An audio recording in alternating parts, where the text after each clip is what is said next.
Okay, weird noises coming out of my house aside. Hey everyone, this is RetroKid, do RetroKid reviews, and yeah, I had a whole plan of doing another thematic thing with Godzilla review. Turns out that wasn't gonna happen. Camera this time around was the technical difficulty, not my computer, which is awesome there. It just sucks that I'm not gonna actually edit a proper review, which honestly, given that I promised that this was gonna be a vlog anyway, I guess more or less makes sense since I want to still do a huge roast to Dark Phoenix coming up this week. So that being said, fortunately, that also means a lot of the stuff I said in that will now officially be sporadic here, given that I got to remember it last minute, no less. So yeah, Godzilla Watch was a bit brief, but there's a good reason. The true hunt begins in 2020 with Godzilla versus King Kong. I'm gonna make sure of it. Hell, I'll probably rewatch both of these movies just to get an idea on how they're going to come into this legendary power level wise as far as the Taikaiju shit goes. Apologies for the swear. That being said, this is still a Toku review, and I'm still going to talk about Godzilla King of the Monsters as I remembered on a Sunday, 4 days after I just filmed a proper review. Well, because let's get to the basics. Human characters are more or less the same deal as 2014. A bit of a retcon on some of the characters coming into it when they for the new characters, not really for anybody who's returning, like Ken Watanabe, Sally Hawkins. They're doing great as usual. Spoilers for just all the human characters in general. Some are actually going to stay dead, which is which is good news there. I'm also just gonna try to lightly, because I still kind of agree with Angry Joe on the overuse of them. But again, it's more or less the same thing in any Godzilla movie, even in the Toku sense, even the Daikaiju sense, depending on the era, of course. But yeah, it's more or less the same deal, but they have a lot more to work off of each other this time around because I think, again, apologies to the actor in question. I'm going to botch your name. You're from Game of Thrones, you're Tywin Lannister. I have every right to remember your name. In the IMDb down below, still not liking that it's season 8. I know the docu-series that just came out last week is trying to change people's minds. Admittedly, I kind of understand why, mainly because, cast and crew work their asses off, and some of the extras were lifelong fans of the show. But you're not here to see me talk about, Game of Thrones being problematic as usual. No, you're here for me on Godzilla, and I will say, by God, the king of the monsters himself is indeed a lot better this time around.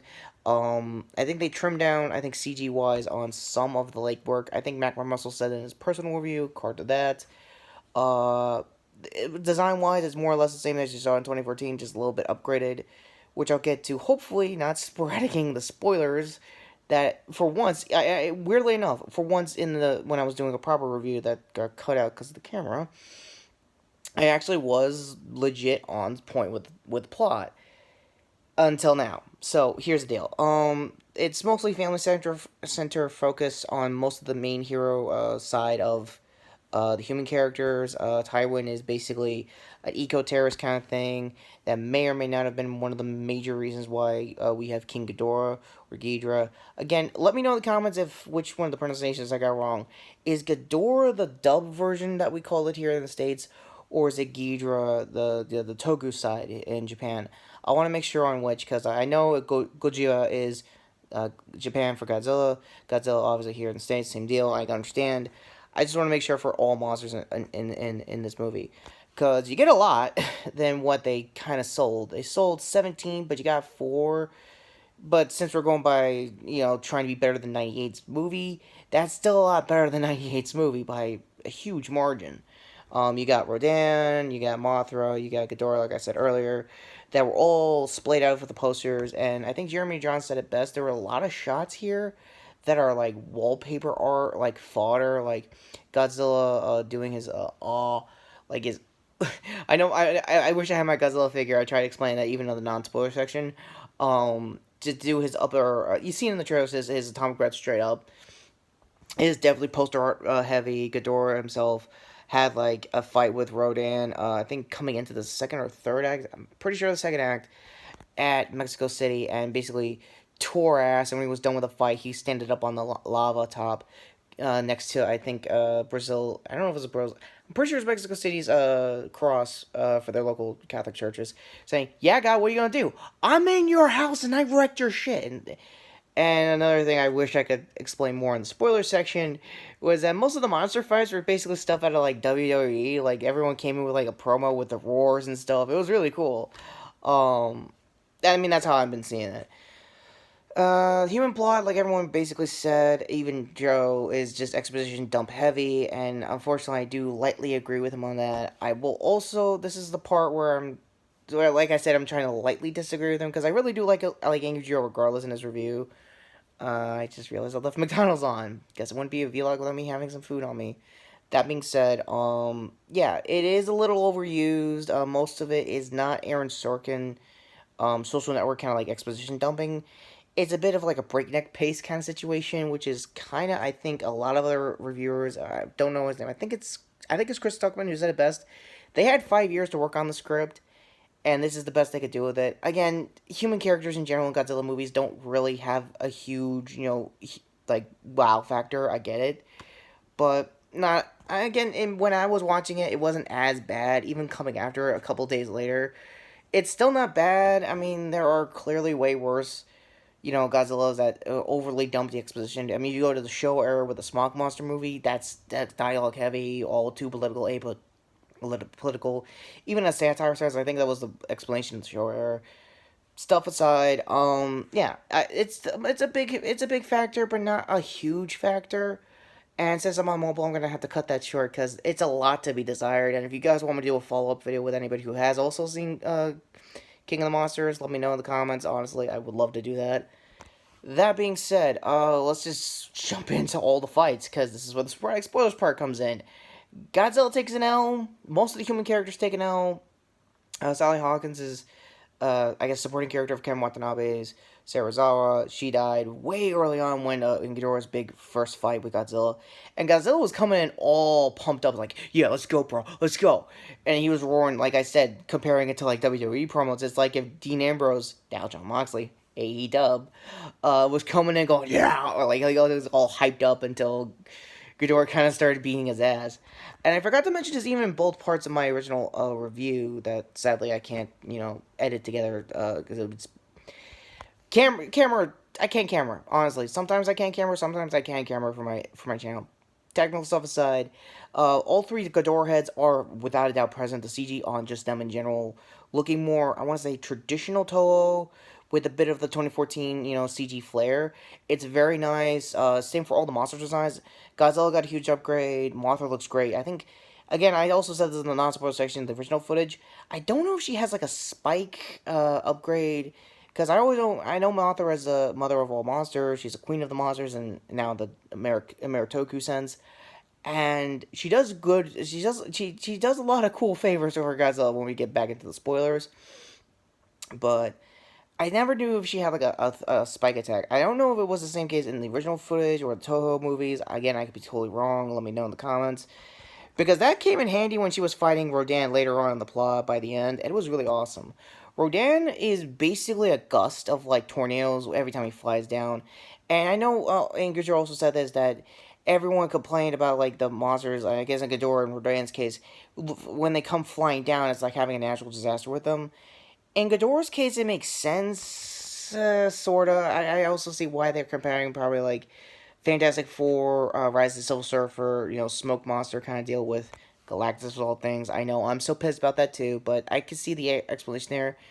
But he's an alien in nature, so it also makes sense for him to have him play around with the Earth's atmosphere, play around with the science fiction side of things. I don't know. That's just me. Ghidorah's case, he's still a good boss.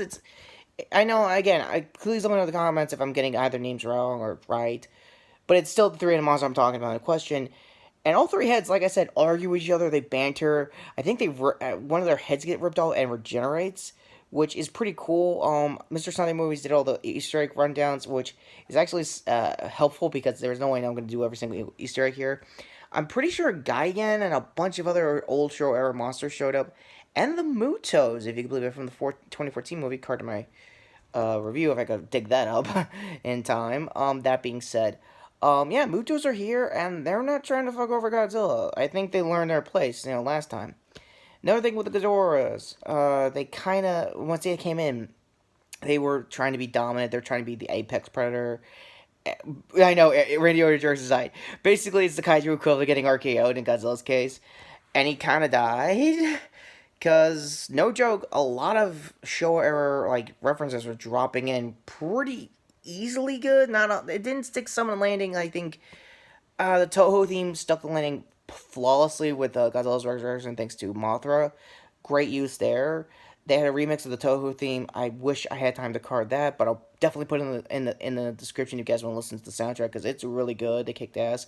I think Bear, the lead composer for the original soundtrack, you did a great job. A friend of I think AVGN himself, so please give him a like on that one, just if you can find his social. That being said, I'm missing a lot here. Oh, Serizawa took an L. Again, there's a lot of human characters that took an L. I think Vera Farmiga's villain. She villained heel turn to the eco terrorist guys. Eco Tywin. I'm sorry, I gotta say it now. Eco Tywin. Mainly because she was sort of responsible for releasing Monster Zero, which was the growing form name for Ghidra, which is really cool that they actually mentioned Monster Zero in general. I think it was in the Easter eggs. I forgot to mention they had a fake site going on for that. Probably gonna be shut down by the time this review comes up. Just saying. Also in human characters, everyone who did their best was Serizawa. Chandler Riggs' dad character. He did a lot. He kind of out-talked everyone. He was definitely a lot more build than Aaron Taylor Johnson's character in the 2014 movie, which is really good. Billy Bobby Brown, God bless her, she still sold show, just basically loving it. On some occasions, not a lot. She was very forward thinking on some of the decision skills, realizing her mom's a monster in a metaphorical sense, not in, in a metaphorical sense. She's basically the real villain in the story. And speaking as a New Yorker, the third act was a monster fight in Boston at Finley Field, or no, Ridley Field, where the Red Sox are at. And as a Yankees and kind of sort of Mets guy sometimes, that was a little too therapeutic. Sorry guys, I had to get my sports references out of the way. That being said, all the fights are, you can see more of the fights than usual.